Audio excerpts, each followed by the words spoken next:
In memory of W.B.Yeats by W.H.Auden. He disappeared in the dead of winter. The brooks were frozen, the airports almost deserted. The snow disfigured the public statues. The mercury sank in the mouth of the dying day. What instruments we have agree, the day of his death was a dark cold day. Far from his illness, the wolves ran on through the evergreen forests. The peasant river was untempted by the fashionable quays. By mourning tongues, the death of the poet was kept from his poems. But for him, it was his last afternoon as himself, an afternoon of nurses and rumours. The provinces of his body revolted, the squares of his mind were empty, silence invaded the suburbs. The current of his feeling failed, he became his admirers. Now he is scattered among 100 cities, and wholly given over to unfamiliar affections, to find his happiness in another kind of wood, and be punished under a foreign code of conscience.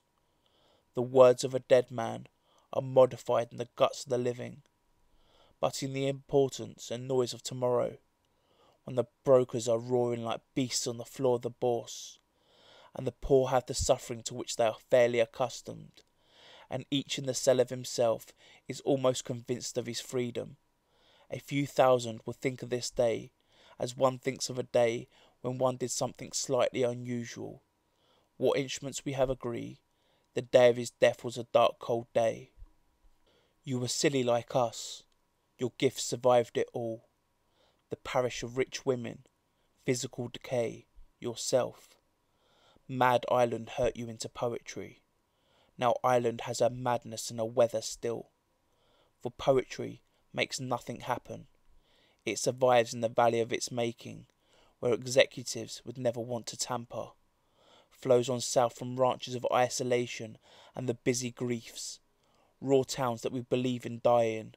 It survives, a way of happening, a mouth.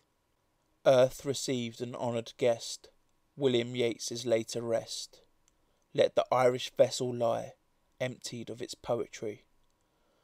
Time that is intolerant of the brave and the innocent, and indifferent in a week to a beautiful physique, worships language, and forgives everyone by whom it lives.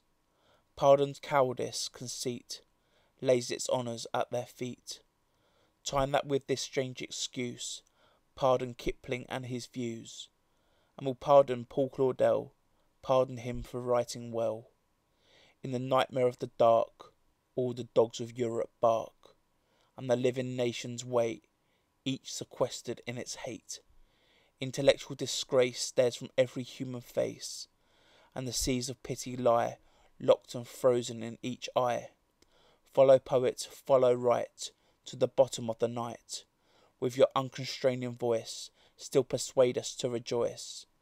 With the farming of a verse, make a vineyard of the curse. Sing of human unsuccess in a rapture of distress. In the deserts of the heart, let the healing fountain start. In the prison of his days, teach the freemen how to praise.